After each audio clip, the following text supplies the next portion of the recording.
아무튼 우리가 배우고 있는 게 뭐에 관한 거다? 혼합물의 그치 분리를 하는 거야. 근데 이걸 이제 뭐를 이용할 거냐면 우리는 물질의 특성, 그치? 특성이었는데 그 중에서 뭐가 있었지? 좋게 첫 번째 소개하고 그치 끓는 점이요. 두 번째 그치 밀도요. 세 번째 용해도요. 요거 가지고서 우리가 지금 하려고 하는 거야. 요거 가지고서 우리가 지금 수업을 하려고 하는 거였고, 첫 번째 우리 책에서 소개하고 있는 게 이제 끓는 점 차에 의한 분리를 소개를 하고 있지. 끓는 점 차. 그래서 첫 번째 A가 이제 끓는 점에 대해서 얘기를 합니다. 이런 끓는 점 차에 의해서 분리하는 방법을 뭐라고 얘기하냐면 증류라고 해요. 증류. 그래서 책에서 이제 증류에 대해서 소개하고 있지. 그래서 뭐 막걸리 같은 거를 증류해가지고 뭐 소주 같은 거 만들고, 그치? 포도주 같은 거 증류해서 꼬냑 같은 거 만들고, 뭐 그런 거. 그러니까 되게 농도가 높은 술을 만드는 방법으로 보통 증류를 많이 사용을 해. 그러니까 뭐 대표적으로 이제 우리 책에서 소개하는 거는 뭐냐면 물이랑 그치 알코올, 알코올 중에서도 이제 보통 이제 에탄올을 많이 쓰는데 얘네들이 끓는 점이 달라. 물은 이제 몇 도씨에서 끓냐면 100도씨. 에탄올은 약 78도씨 정도에서 끓어. 그럼 얘네들의 혼합물이 만약에 있다고 치면 누가 먼저 끓겠어?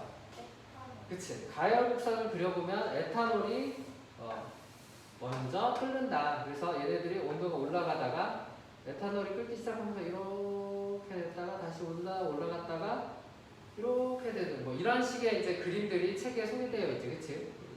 그런데 여기서 보면 여기서부터 여기까지 여기가 이제 100도씨 정도가 되는 거고 여기가 이제 78도부터 끓기 시작하는데 여기는 왜 이렇게 평평하지 않고 여기는 이렇게 평평하냐, 이 부분에 대해서 잠깐 얘기를 하면 여기 이 상태가 됐을 때는 이미 다 뭐가 된 거야? 에탄올이 다 끓린 상태지. 그러니까 여기서는 이미 뭐야? 순물질인 상태가 된 거야. 그렇지만 에탄올이 끓고 있을 때는 여기 뭐하고 뭐가 같이 있는 거야?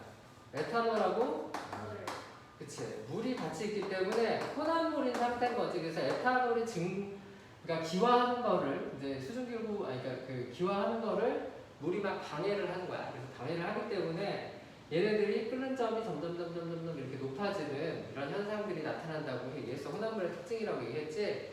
그래서 보면 탁한 술에 맑은 소주기 해서 소개하고 있어. 그치? 탁주라고 뭐 보통 하는 막걸리에다가 이제 그림과 같은 그림을 넣어서 가열하면 에탄올이 먼저 끓여 나온다. 그러면 소주꼬리 위에 찬물을 얹혀놓고 그 찬물로 빨리 다시 기화했던 에탄올을 다시 액화를 시키는 거지. 그래서 다시 그 옆에 소주꼬리에서 이제 소주를 뽑아내는 이런 방법. 그리고 이제 바닷물에서 우리가 이제 순수한 물, 보통 담수라고 하지. 담수, 먹을 수 있는 물을 만들 때 어떻게 하느냐면 바닷물을 증발시켜서 걔네들을 그 비닐 안에 가둬가지고 빨리 식히는 거지. 그러면은 그 물을 따로 받아가지고 우리가 먹는 물로 한다. 이게 첫 번째 증류를 한 거고, 그 다음에 이제 소개하고 있는 게 우리 두 번째로 책에서 소개하는 게 원유의 분리지. 그치? 원유. 석유하고 다르지 원유. 이제 증류탑에 보내서 얘네들을 분리하는 거. 그러니까 아까 얘기한 건 물하고 에탄올 두 개밖에 없으니까 어떻게 보면 되게 심플하지. 그치? 근데 이 원유는 엄청나게 많은 애들이 들어있어. 뭐가 들어있더라? 해보면 순서대로 하면 석유가스 이런 애도 들어있고, 그리고 나프타라고도 하고 휘발유라고도 하고 나프타, 등경중, 그치? 등유, 경유. 그러니까 우리가 필요에 따라서 이렇게 나눈 거지. 중유, 그 다음에 아스팔트. 이런 애들이 지금 막 그냥 섞여 있는 그런 애들이야. 그럼 얘네들을 어떻게 끓여서 똑같이 한다는 거지. 그치? 근데 좀 차이점은 아까는 이제 딸랑 두 개를 했는데 겁나 많으니까, 그치? 되게 많으니까 얘네들을 어디다? 증류탑에다가 놓고서 가열을 이렇게 하지, 그치? 이 혼합물을 넣고 가열을 하면 이제 얘네 누구부터 끌려 나오냐? 그럼 끓는 점이 낮은 애부터 끌려 나오기 시작을 하겠지. 그래서 끓는 점이 낮은 석유가스가 먼저 나오고 나프타, 등경중, 나머지는 아스팔트. 그치? 그래서 먼저 끌려 나온 석유가스가 오랫동안 식혀서, 그치? 왜냐면은 먼저 끌려 나왔기 때문에 다시 이런 거지. 끓는 점을 생각을 해보면 이제 얘네들 이제 액체에서 기체로 되는 게 끓는 점이지, 끓는 점. 끓는 점을 넘어가면서 얘네들이 기화가 되는 거야. 그러면 다시 기화가 됐던 애를 액화를 시켜. 근데 뭐 어떤 애는 끓는 점이 이렇게 됐는데 또 어떤 애는 끓는 점이 얘보다 좀 높아. 그러면 어떤 애는 여기 액체인데 여기서 이제 기체가 되는 거야. 그치? 그 두 번째 끌리겠지. 또 어떤 애는 좀 더 높아. 그러면 여기가 액체고 기체지.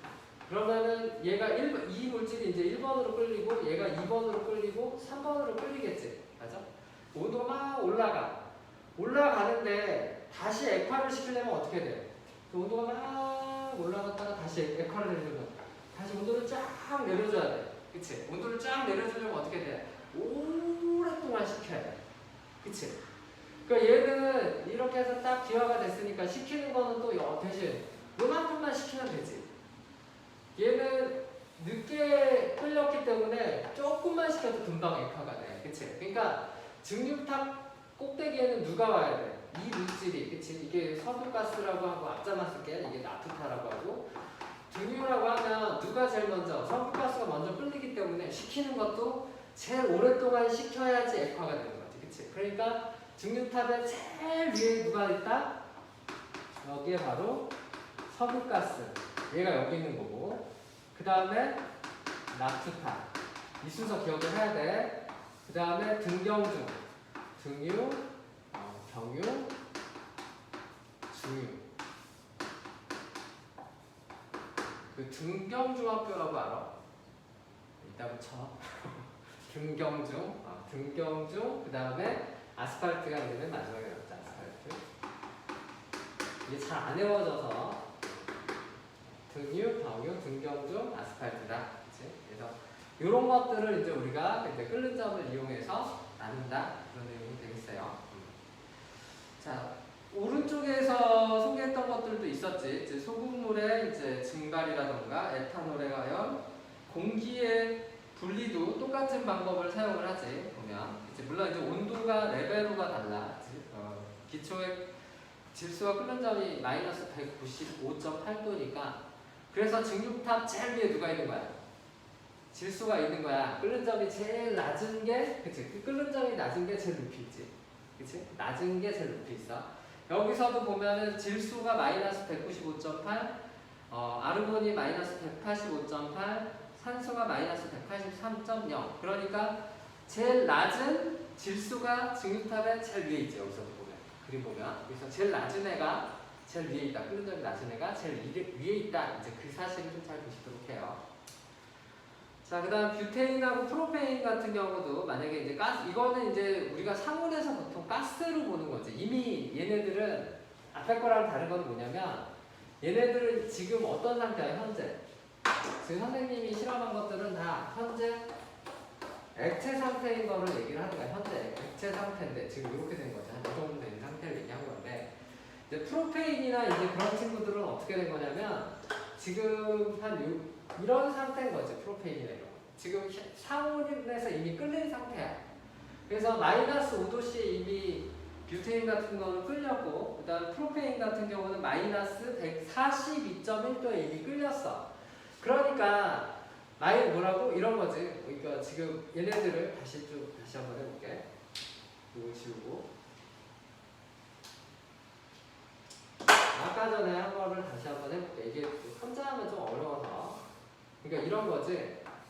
어떤 애가 마이너스 0.5도C 정도에 끌려. 얘가 누구지? 얘가 뷰테인이야. 앞자만 쓸게요. 그리고 얘는 마이너스 42도 정도에 끌려. 얘가 프로페인이라는 친구야.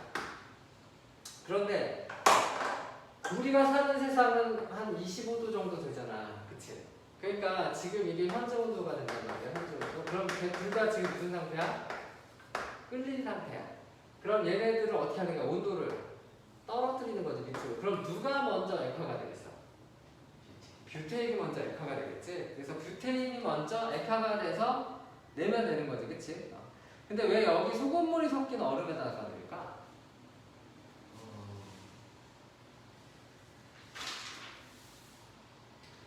그냥 얼음보다 소금물이 섞인 얼음이 훨씬 더 온도를 더 많이 낮출 수가 있어서 그래, 실제로. 그래, 그런 이유 때문에 그래. 아무튼 그래서 뷰테인은 이런 식으로도 뽑을 수 있겠지. 액화를 시키는 방법은 이런 방법을 쓴다. 뒤에 개념 속수금 풀었었나 우리 저번에? 81페이지. 81페이지 풀었으니까 다음으로 넘어가자. 자, 그 다음에 밀도차를 이용한 분리에서 82페이지로 갑니다. 그치? 그래서 밀도차 두 번째 B.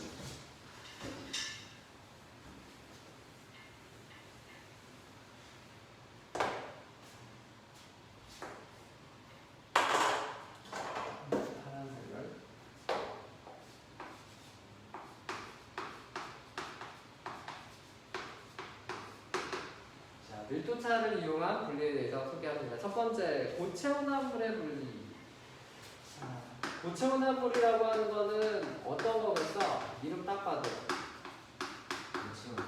그치? 고체랑 고체랑 섞인 거야. 어떤 A라는 고체하고 B라는 고체랑 섞였을 때 얘네들 분리를 어떻게 하지? 뭐 이런 고민인 거지.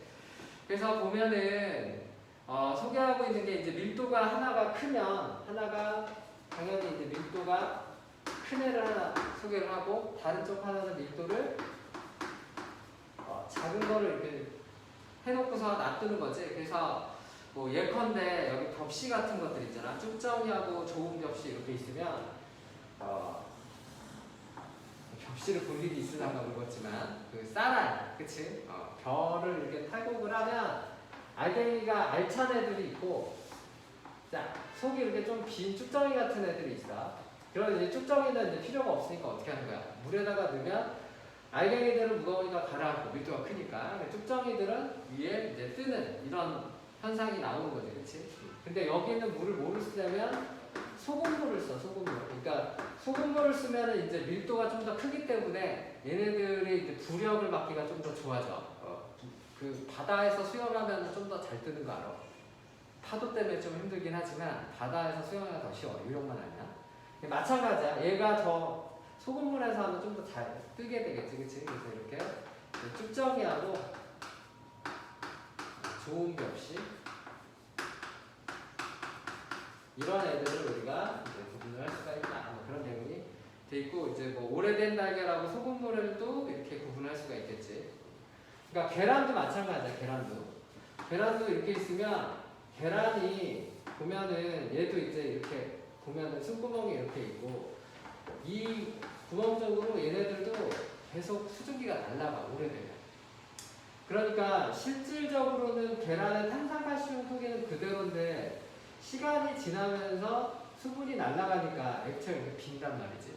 그럼 공기가 차니까 밀도가 어떻게 돼? 떨어져 실제로. 그래서 만약에 이렇게 뭐 이걸 1번 계란이라고 하고 2번 계란이라고 하면 1번 계란은 이렇게 가라앉는데 2번 계란은 이제 뜨려고 막 이렇게 해야 돼. 오래된 계란일수록 수증기가 날아가기 때문에 이런 현상이 일어납니다. 그래서 뭐 그런 거를 확인할 수가 있고, 뭐 물하고 뭐 스티로폼하고 모래도 똑같겠지. 똑같은. 만약 스티로폼하고 모래를 섞어놨다. 그래서 스티로폼들은 어떻게 돼? 둥둥둥둥둥둥둥 뜰 거고. 밑에 이제 모래들은 어떻게 된다? 모래들은 가라앉는다. 이게 이제 고체온합물을 분리하는 방법이지. 밀도를 이용을 해서. 자, 두 번째로 넘어가도록 할게. 자, 액체 혼합물의 분리. 서로 섞이지 않고 밀도가 다른 액체 혼합물은 분별 갈등을 이용하여 분리한다. 근데 액체 혼합물은 전제가 있지. 액체 혼합물은 뭐가 있어야 돼? 전제가 뭐지? 액체 혼합물. 얘도 말 그대로 어떻게 하는 거야? 액체하고 액체가 섞이면 돼. 그런데 이 액체하고 이 액체는 밀도는 당연히 다르겠지. 그치? 다른 물질이니까. 근데 전제가 뭐냐면 서로 섞이지 않는다. 이 부분이 중요해.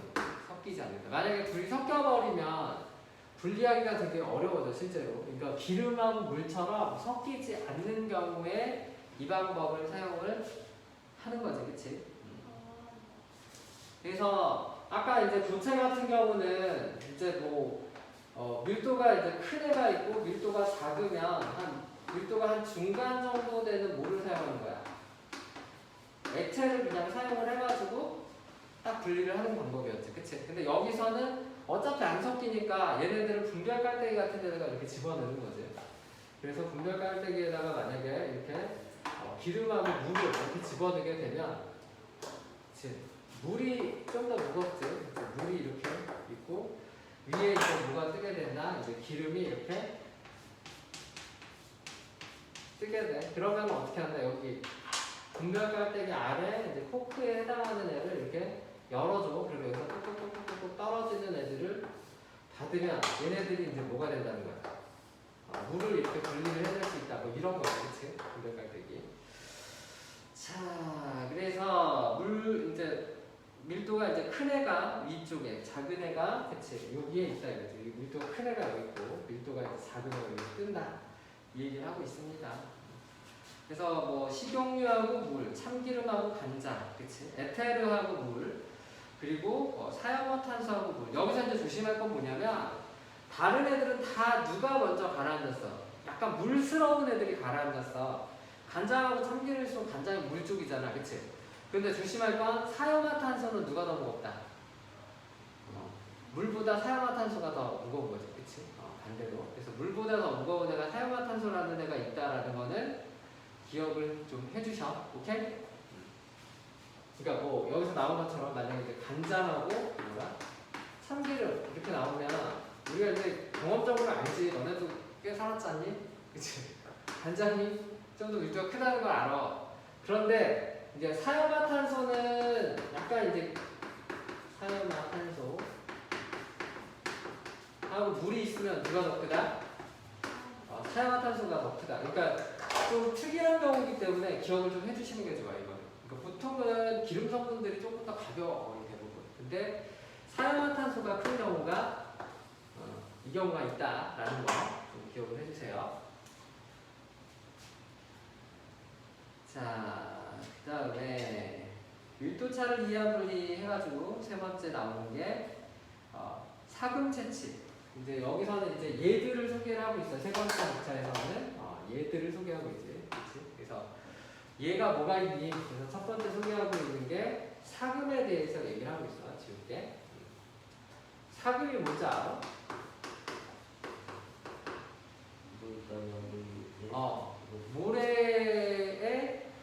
모래랑 금이랑 막 섞여 있는 그런 상황을 얘기를 하는 거야. 그치? 막 이제 돌들이 풍화작용을 받아서 부사지면은 거기 하필 금강이나 이제 금덩어리 걔네들과 같이 꽂아질 거 아니야. 그러면 작은 금덩어리들은 어떻게 돼?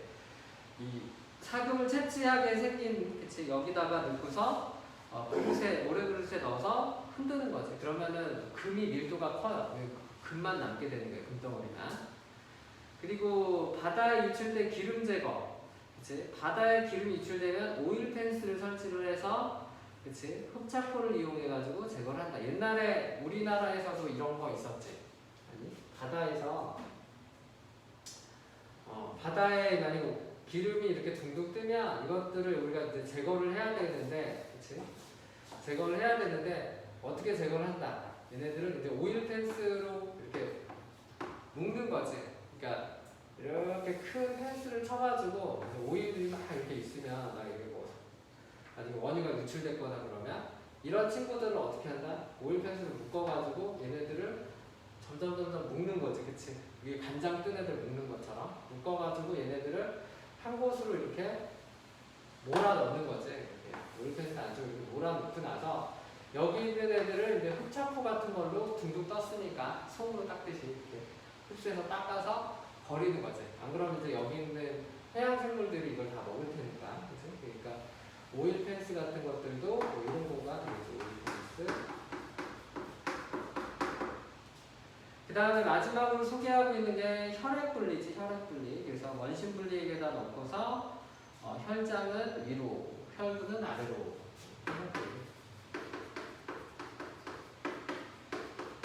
이거는 원심 분리기 밀프기라는 뭐 기계가 있어. 그치? 이렇게 생겼는데 여기 이제 시험관 같은 애들을 여기다 이렇게 달아놔. 시험관을 이렇게 달아놓으면 얘네들이 대신 그 넣을 때 좌우 대칭으로 넣어야 돼. 대칭이 깨지면은 기계가 안 맞아. 그래서 막 회전을 하는 거야. 그러면 속도가 빨라지면 얘네들이 뭐 이렇게 돌거든. 그러면 얘네들이 이제 마치 뭐랑 똑같으냐면 되게 오랜 시간 동안 뭐 놔둔 거랑 비슷한 효과가 나와. 왜냐면은 그 원심력에 의해 가지고 힘을 이쪽으로 받게 되니까 질량이 큰 애들이 양쪽 끝으로 이제 쏠리는 현상이 나타나게 되지. 그래서 이제 혈액에 보면 좀 더 무거운 성분들을 우리가 뭐라고 하냐?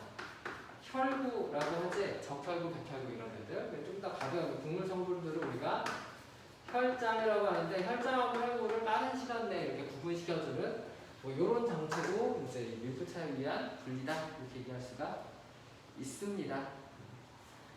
오른쪽에서 보는 거와 같이 그 아까 분비활동할 때 분명 깔때기를 쓸 수도 있지만 위에 뜬 거 조금만 뽑을 때는 그냥 스포이드로 뽑아도 되지. 그림에서 같이 오른쪽 같이. 그래서 그런 것들이 있다. 자, 우리는 뭐를 볼 거냐면 83페이지에 개념 속 요거 빨리 풀어보자.